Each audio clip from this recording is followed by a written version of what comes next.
Kalau Kopdes menurut gue tuh ngawur.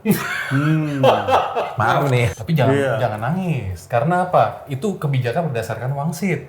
Menterinya sendiri itu aja bilang begitu, ya pasti ngawur, iya kan? Nah. Jujur kalau Kopdes menurut gue ngawur banget. Tapi kan apapun itu sebenarnya itu menggambarkan bahwa betapa terdiskoneknya presiden kita dengan realita. Itu yang sebenarnya gue paling sayangkan. Tapi lu lihat menterinya pun begitu nggak sih? Benar nggak? Menterinya pun ngomongin kan jadi suka ngaco ngawur gitu. Ada yang bilang MBG lebih penting daripada lapangan kerja, coba. Itu kan menjilat banget kan? Iya, karena emang ya pemimpinnya begitu, bawahannya akan mengikuti style pemimpinnya. Kalau pemimpinnya begitu, bawahannya akan mengikuti style itu. Jadi yang dia pilih pun orang-orangnya akan yang mendukung yang seperti itu. Makanya kan menteri-menteri juga kebanyakan ngomongnya agak ngawur. Nah, ini nih Bang, ini kalau presiden sendiri nih udah bilang 700.000 per kilogram buat pengupas bawang. Sebelumnya lagi nih 2 triliun per bulan. Nah, ini sebetulnya nih datanya yang ngawur atau Pak Presiden sendiri nih yang percaya dengan data itu, ini kan lebih gawat lagi. Menurut lo gimana? Atau zaman sekolah dulu pas matematika ke toilet beliau. Gimana Bang? Netral aja ya menurut gue. Kalau yang 700.000 per kilo itu ya udah slip of tongue sih. Mungkin 700 rupiah di teksnya 700 rupiah, mungkin dia mikirnya nggak mungkin 700 rupiah 700.000 nih kayaknya gitu. Jadi penggilingan padi 2 ton itu mungkin 2 triliun ya, dia tulisnya 2 triliun mungkin. Tapi kan apapun itu sebenarnya itu menggambarkan bahwa betapa terdiskoneknya presiden kita dengan realita. Itu yang sebenarnya gue paling sayangkan. Jadi Indonesia di matanya dia menurut gue bukan Indonesia yang kita alami sekarang. Menurut gue ya. Pokoknya indah aja ya gitu ya semuanya ya. Iya, kelihatannya semua gue nggak tahu apa dalam pikiran presiden, tapi intinya Indonesia dalam kepalanya presiden itu bukan Indonesia yang kita alami. Ada distorsi antara apa yang kita hidupi di sini sehari-hari dan apa yang beliau lihat di sana. Rasakan. Karena Gitu. beliau merasakan di istana, Pak. Indah banget. Indah dari ya, atas. dan mungkin informasi yang diberikan ke beliau juga kelihatannya tidak ya terlalu terfilter barangkali ya. Dia tidak melihatnya secara gamblang langsung kayak Pak Jokowi kan suka banget tuh bikin tiba-tiba kunjungan kemana, sering cerita juga tiba-tiba mobilnya disuruh belok kemana, karena memang dia ingin lihat langsung realitanya kan. Sementara presiden kan jarang, semua kunjungan mau ke NTT aja harus disiapin dulu semuanya. Ya artinya kan kurang lebih dia cuma pengen lihat yang baik, nggak pengen lihat yang sebenarnya gitu. Tidak pengen lihat real evidence. Tidak pengen lihat realnya, pengen lihat yang baik. Namanya mau ke area gempa, kalau gua paling bener sih gempa hari ini langsung besok. Ya, itu kan bagian dari komunikasi yang humanis dan merangkul ya. Oke lah, misalnya lu mau rayain 17 Agustus dulu dengan karnavalnya, tapi 18 harusnya langsung terbang dong. Harusnya. Iya kan, memberikan pesan kepada satu dunia ini, gue bersama rakyat gue yang sedang kena bencana kan gitu. Tapi kan nggak dilakukan juga. Banyak juga tuh meme-meme bro. Oh giliran ke Paris pakai APBN, tapi giliran ini open donasi. Itu kan jadi akhirnya kan netizen kan nyinyir seperti itu kan. Iya. Tapi nggak gitu juga, nggak komunikasi juga. Kebijakan itu terkesan sekarang tuh ugal-ugalan loh, kalau menurut gua. Nah menurut Anda nih, berapa persen keputusan di level tertinggi nih, yang benar-benar berbasis data, versus nih berbasis feeling real atau data dan evidence atau enggak? atau berdasarkan Wangsit. Menurut gue mungkin 0 kali yang basisnya data. gitu ya. Ya maksud gue Bisa gini, kan? gue cukup sering menemui orang-orang yang profilnya mirip Pak Presiden. Oke. Yang asik sendiri, boomers gitu kan. Iya. Ya emang nggak data driven, even udah profesor sekalipun. Gue pernah di kampus yang pernah dengar cerita teman gue di kampus yang profesor aja ngambil keputusan nggak pakai data driven, dan akhirnya salah semua kan. Jumlah penerimaan mahasiswanya langsung drop dalam waktu 1 tahun hanya gara-gara ngambil keputusan pakai perasaan. Jadi gue bilang ternyata jadi profesor pun tidak membuat seseorang itu making decision based on data. Jadi kalau lu tanya berapa persen, mungkin 0 kali. Main 0% ya. Bahkan pejabat-pejabat negara pun menjelaskan sesuatu permasalahan itu lebih ke pendekatan narasi politik daripada sebenarnya apa sih real masalahnya. Iya. Beda banget contoh Perdana Menteri Singapura terus terang aja sama masalah negara. Iya. Dan ini Betul. what I'm going to do ini. Yes. Harusnya begitu, Harusnya bukan begitu. narasi politik gitu loh. Iya. Kayak kemarin dolar segitu, rakyat desa nggak pakai dolar gitu. Kayak menggampangkan. Iya. Jadi nggak, padahal maksud gue gini, kita juga rakyat ini paham lah. Swing voters ini sebenarnya kan yang perlu diamankan kan swing voters ya, orang yang belum memilih hari ini gitu. Pendukungnya dia kan apapun yang dilakukan pasti akan mendukung dia. Iya. Pembencinya dia apapun yang dilakukan akan membenci dia. Tapi kan Swing itu voter sebenarnya ini harusnya. swing voters yang tengah-tengah ini kan yang harus dirangkul gitu. Nah, swing voters ini kan butuh keseharian presiden itu bahasanya harus lebih bisa merangkul. Kita ngerti kok, Iran perang sama Amerika sama Israel. Harga minyak naik. Nggak mungkin dong Iya. kita nyalain presiden kita gara-gara Iya. itu. Kita ngerti. Tapi kalau lu cuman fokus kepada para pembenci, akhirnya lu komunikasi lu seakan-akan ditujukan kepada mereka, bukan kepada kita. Gitu, kepada mereka untuk kasih tahu pemerintah kita baik-baik aja, kita semua kuat apa segala macam, kita negara besar apa segala. Padahal kan bukan itu. Kita yang di tengah-tengah ini butuh tahu nih. Pak Presiden mau ngapain sih ketika dolar seperti ini gitu. Kan udah nyungsep banget, hancur banget, baru akhirnya MBG mau dipotong. Tapi style communication-nya emang begitu, daripada berterus terang dengan keadaan yang ada. Iya, itu buruk banget. Lebih ke nenangin masyarakat, Nenangin. walaupun dengan tutup dengan kebohongan. Iya. Lebih ke sana. Iya. Narasi politik yang jalan gitu kan. Iya. Dan gue punya tesis, Pak Presiden itu terjebak dalam positioning politiknya dia. Setuju, Maksudnya gimana? setuju. Positioning politiknya Presiden Prabowo ini kan adalah saya melindungi rakyat. Saya adalah pahlawan yang melindungi kesejahteraan rakyat. Itu kan positioning politik. Kita bandingin ya misalnya dengan Pak Jokowi deh. Pak Jokowi positioning politiknya kan kerja. Iya. Ya kan? Saya ikut bekerja. Dia mempositioningkan bahwa saya ini dari bawah, saya bukan kaum elit. Dan bahasa-bahasanya kan selalu begitu. Bahkan sekarang Gibran aja ke NTT naiknya Toyota Innova Xenix tuh kayaknya. Bukan mobil Mercy atau apa, bukan. Jadi dia terus Ngikutin bapaknya lah. ngikutin bapaknya. Jadi maksudnya dia terus menjaga image itu muncul dan itu dijaga di setiap komunikasi politiknya dia. Presiden sekarang nggak begitu. Jadi ketika lu jadi pelindung, agak sulit lu menaikkan harga BBM karena lu janji mau melindungi rakyat miskin. Tapi kalau lu mempositioningkan sebagai pekerja, lu kan bisa lebih mudah mengatakannya, gua tahu ini masa sulit, ayo kita sama-sama kerja gitu. Itu kan komunikasinya. SBY juga begitu. Pak SBY kan positioningnya kan kayak orang yang bersahaja, teknokrat, menguasai masalah, Bertutur ngomong kata ya. bertutur kata santun gitu kan. Posisinya di dalam posisinya SBY kalau misalnya mau naikin harga BBM masih bisa tuh. Karena posisinya dia tidak pernah bilang saya pelindung, saya akan pasang badan apa, kita negara besar gitu. Nggak, bukan itu kan bahasanya. Bahkan beliau itu pasang badan untuk apa? Kinerja-kinerja para menterinya yang nggak beres juga Iya. dia Iya. take care loh. Jokowi. Bukan, Pak SBY. Prabowo. Pak Pak Prabowo. Pak Prabowo kan. Jadi semua pasang badan, kereta cepat, Semuanya. nggak usah semuanya, ributin iya, semuanya. gitu ya. Semuanya. Kalau misalnya nih data aja yang sampai ke presiden nih, udah salah dari hulunya, menurut lo yang tanggung jawab siapa? Staf susnya kah? Presidennya Menteri, lah. Menko? Oh malah presidennya nih Kalau harus tanggung menurut jawab. gue iyalah, kita sebagai pemimpin harus bertanggung jawab akan hasil. Artinya kan gini, gue bukan pemimpin besar ya, maksudnya di perusahaan aja tuh di kampus kalau gue jadi pemimpin ya, kalau gue dikasih data ya pastikan data itu benar. Startnya dari situ ya. Startnya dari situ, karena kan memang decision making itu pasti based on data harusnya kan. Datanya apa, situasinya apa, datanya apa, course of actionnya apa, pilihan keputusannya apa. Apa pemerintah takut mengungkapkan data yang benar sehingga populisme itu menjadi turun atau tingkat kepercayaan masyarakat itu turun? Gua- Ada nggak ke sana, Bang? Lebih menurut gue bukan ke sana, menurut gue lebih ke arah para pembantunya presiden ini memang cuman pengen Kelihatan bagus di presiden depan. senang, iya. Asal bapak senang. Asal pokoknya. bapak senang. Atau apakah presiden tidak bisa menerima hal yang buruk dari departemen Mungkin. sehingga terpaksa menteri itu memberikan laporan asal bapak suka ya? Mungkin lu lihat nggak sih ini banget ini contoh yang sangat kuat banget. Pemimpin itu akan merefleksikan tindakan bawahannya. Coba lihat zamannya Pak SBY kan bersahaja banget tuh. Menteri-menteri kan gitu juga. Ngomongnya diatur. Gue pernah Pak Dino itu kan pernah ngomong ya, Pak Dino Patijalan. Dia ambil foto lagi bisikin presiden gini aja itu ditegur kan.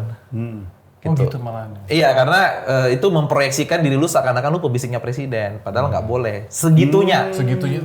Jaga image-nya. Jaga image-nya Oke. segitunya. Kalau yang sekarang? Sekarang kan Baru Gue tanya. baru 2 tahun nih. gua apa agak aja sulit deh. ngomongnya. Kata-katanya yang keluar. Baru 2 tahun. Apa? Dasmu. Doiren. Dasmu. Terus ada anj. Binatang. Tapi lu lihat menterinya pun begitu nggak sih? Benar nggak? Menterinya pun ngomongin kan jadi suka ngaco ngawur gitu. Ada yang bilang MBG lebih penting daripada lapangan kerja, coba. Oh, itu kan menjilat banget kan? Iya, karena emang ya pemimpinnya begitu, bawahannya akan mengikuti style pemimpinnya itu udah. Gue kebetulan kalau di kampus kan salah satu materi gue kan memang organisasi ya. Iya. Emang pemimpin itu akan mempengaruhi perilaku bawahannya. Kalau pemimpinnya begitu, bawahannya akan mengikuti style itu. Jadi yang dia pilih pun orang-orangnya akan yang mendukung yang seperti itu. Makanya kan menteri-menteri juga kebanyakan ngomongnya agak ngawur. Bang, Gitu. gua mau tanya nih, program-program pemerintah kan MBG, Kopdes, Sekolah Rakyat, dan apalagi dan beberapa yang lain ya. Ada universitas, Unri. Oh ya, universitas lagi. Nah, banyak lah yang artinya menurut kacamata abang nih programnya bagus, minim diimplementasi atau memang salah desain dari awal? Gimana? Kalau gue, mencermatinya? MBG itu bagus. Oke. MBG gue setuju banget. Implementasinya Dari berantakan. idenya bagus ya? Idenya bagus. Karena jelas lah, lu sulit belajar kalau gisinya nggak tertangkap. Banyak yang bilang harusnya pendidikan yang gratis ya. Pendidikan gratis, makan siang itu bagian dari pendidikan. Menurut gue ya, gisinya itu bagian dari pendidikan. Karena gue ngalamin sendiri, ngajarin mahasiswa yang, maaf ya, kapasitas intelektualnya rendah dan tinggi, beda. Yang Ada tinggi tuh itu banyak- lebih enak. Banyak di grup WA kita juga ada tuh yang gitu. Nah, jadi maksud gue setuju programnya, implementasinya berantakan. Tapi harusnya dikoreksi dong dengan adanya banyak permasalahan keracunan dan sebagainya. To be honest, yang terakhir sekarang ini lumayan lah. Banyak Ada perubahan keracunan, kan didatengin, minta maaf dan seterusnya. Tapi nggak dipidana loh. Ya, Cuma disuspend sebentar. ya itu salahnya di situ barangkali ya. Iya kan? Pak Sudaryono itu kan? Iya. Tapi kan masih jauh lebih mending daripada Berani sebelumnya. menghadapi ya. Berani menghadapi dan datangin langsung itu menurut gue gesturnya udah oke lah. Itu kalau MBG. Kalau Kopdes menurut gue tuh ngawur. Maaf nih. Ngawurnya Ngawur gimana? banget ya. Harusnya ada pilot project kali ya. Harusnya ada pilot kolaborasi. project, harusnya ada pilot project pertama. Yang kedua, kan baru terakhir-terakhir itu narasi muncul memotong rantai pasok. Awalnya kan selalu dikaitkan dengan Alfamart Indomaret. Tapi jangan Iya. jangan nangis. Karena apa? Itu kebijakan berdasarkan wangsit. Ah. Menterinya sendiri itu aja bilang begitu, ya pasti ngawur, iya kan? Nah, Jujur kalau Kopdes menurut gua ngawur. Ngawur banget. Cuma Ngawur kenapa tidak ada koreksi? Apa kira-kira yang ingin dicapai di sini ya, Bang? kan katanya ingin memotong rantai pasok. Tapi kita tahu tuh nggak benar terjadi karena ada karena jualannya barang-barang yang maaf ya toko modern ini sama aja. Iya. Tapi kan ujung-ujungnya toko modern disuruh bersaing dengan koperasi desa. Kan ada menteri yang ngomong waktu itu, harusnya kalau dari di desa Alfamart Indomaret tutup. Tutup. Itu kan nggak Ngawur itu. Ngawur. Tapi by the way tentang itu, gue dapat info dari temen gue yang di kementerian. Itu presiden sebenarnya nggak mau begitu. Jadi presiden katanya dalam suatu rapat yang dia ikutin, sempat ada satu menteri yang nanya, Pak emang benar Bapak maunya kalau sudah nanti udah udah ada Kopdes, Alfamart Indomaret itu mau ditutup? Enggak. Saya dulu ikut di TNI koperasinya nggak ini karena barangnya nggak bagus gitu-gitulah. Jadi intinya dia sebenarnya nggak pengen begitu. Jadi itu bagian dari menterinya juga yang ngide lah mungkin bahasanya ya. Berarti kalau gue lihat berarti presiden itu bro, itu sering dibohongin sama orang sekitarnya dong. Ingat nggak yang Dadan bilang itu? Lele sapi. Presiden percaya itu kan? Nah Kita sekarang potong satu SPPG satu sapi Iya. tiap hari gitu kan. sekarang Kopdes begitu juga. Padahal presiden nggak mau Maybe begitu. gue nggak bisa nuduh ya, Iya, tapi ya mungkin. Gue sebenarnya cukup kecewa juga dengan Kopdes meniru toko modern ya. Ya. konvensional. Karena awal gua pikir namanya aja koperasi desa ya. Gua pikir akan menguatkan ekonomi masyarakat desa, which is jadi petani kan. Kita kan negara-negara jual beras kayak, jual hasil pertanian masyarakat kayak gitu ya. Yang di toko modern nggak ada. Loh sekarang kalau jualan hasil-hasil pabrik ya, Sama aja kan. apa fungsinya gitu loh. Nah, tapi kita lihat lah kalau memang betul Kopdes itu membeli hasil taninya masyarakat, desa dan seterusnya, terus dia mengganti tengkulak-tengkulak yang ada selama ini, itu keren. Tapi jujur, gue nggak terlalu yakin itu akan terjadi. Kenapa? Tengkulak juga nggak akan diem lah bisnisnya gituin. Setuju nggak sih? Harusnya kan ke situ ya Bang ya. Harusnya ke Artinya. situ. Tapi nggak akan sesimpel itu. Kompleks masalah di desa itu kan, betul sekarang gue tinggal di desa ya. Kompleks masalah di desa itu nggak sesimpel.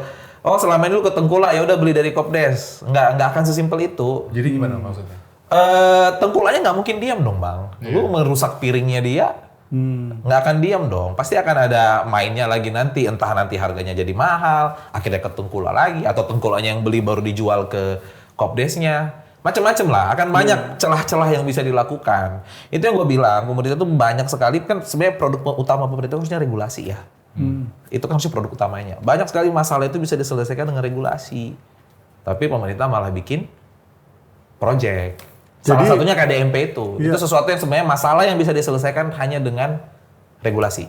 Jadi sejauh ini kita hanya melihat ini adalah sebuah project daripada sebuah program yang akan dideliver untuk kesejahteraan masyarakat. Contoh misalnya pembelian kipas angin, import mobil India, sepeda motor listrik, dan harganya itu yang benar-benar Nggak masuk akal. nggak masuk akal. Jadi Kaos lebih, kaki lah apa.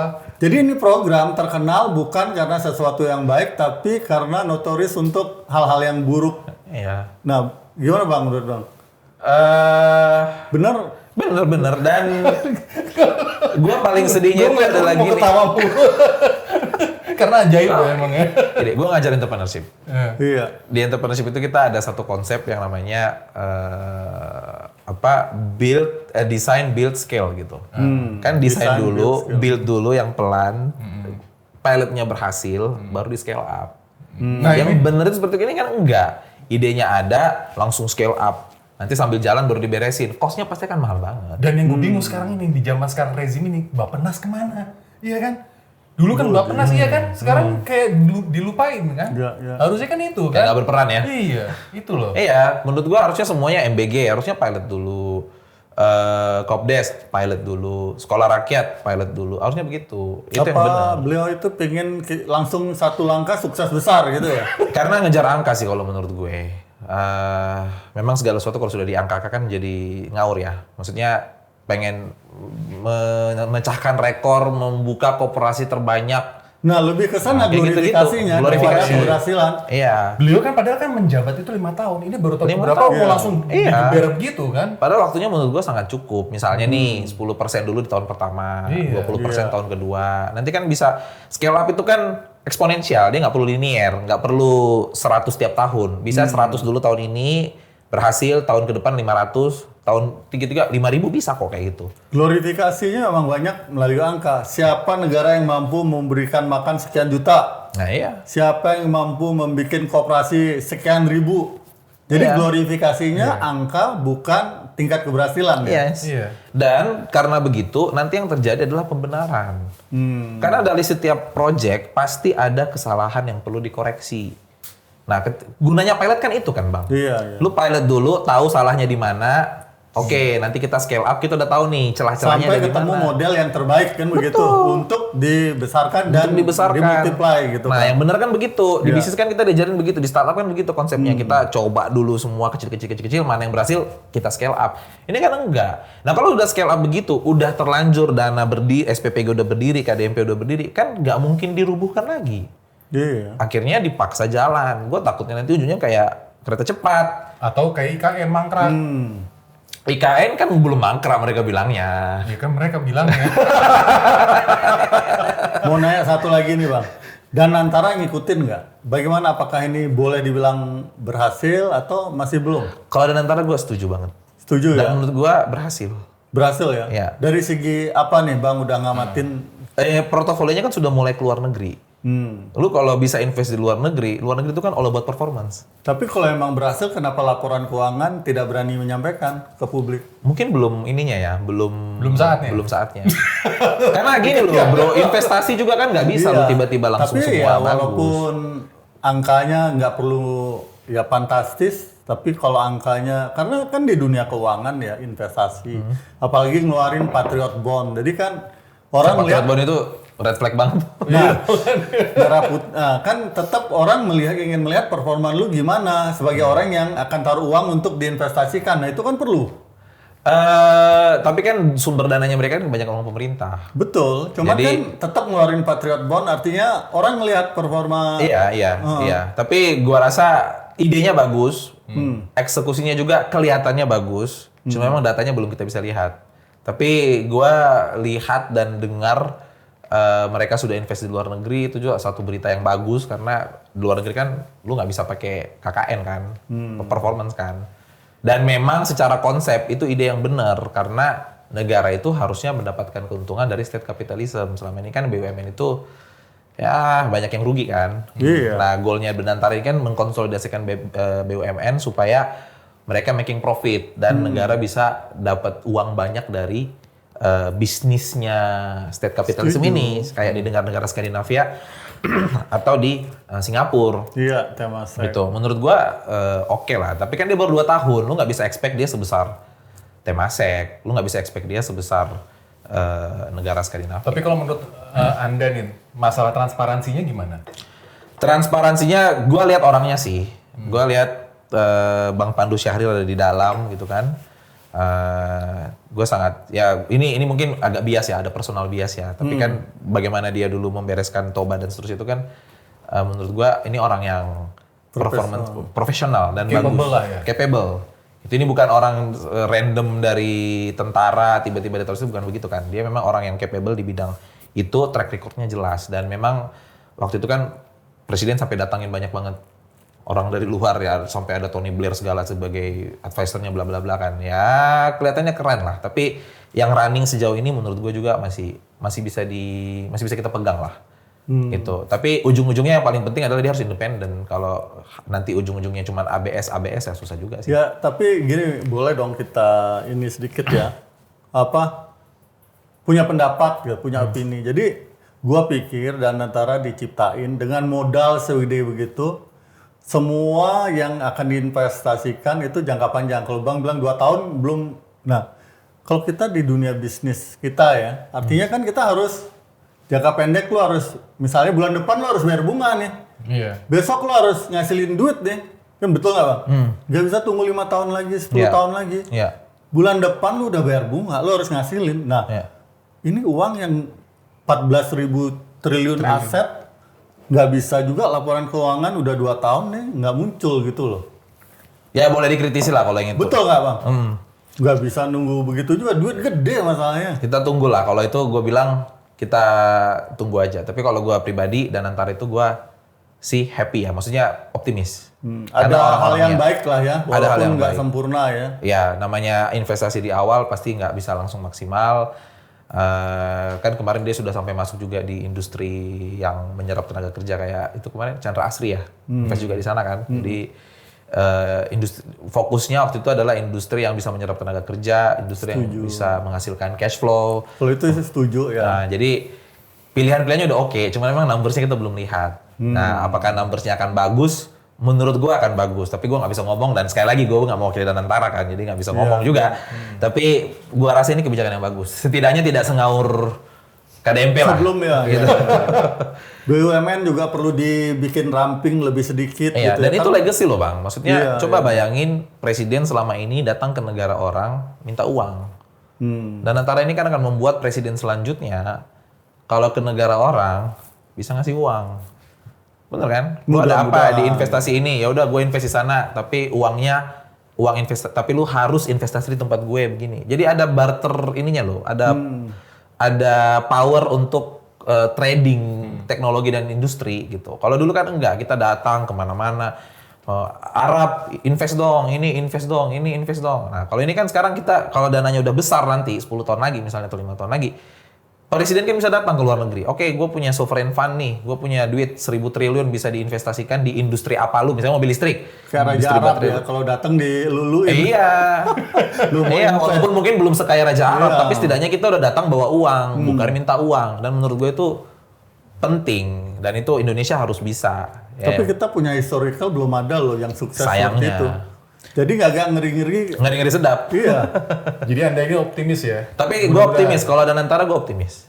Iya, Kalau orang antara gue optimis. waktu itu ada meme apakah kita akan menjadi 1MDB atau lebih ke Temasek. Iya. Orang semua pilihannya wah kayak kita nggak jauh-jauh dari 1MDB ya. Ya outputnya ke sana itu kayaknya tergantung independensinya. Iya. Ya kita Nantara yang berharap sekarang yang sih. terbaik Kita ya, berharap walaupun, ya. dia nggak dikontrol oleh keinginannya presiden. Gitu, jangan presiden, harus dana ini, harus udah kayak gitu, udahlah. Nanti akhirnya ngawur lagi. Akhirnya ngawur lagi gitu. Bang, thank you ya. Oke. Thank you Bang Daniel. Siap. Keren. Thank you.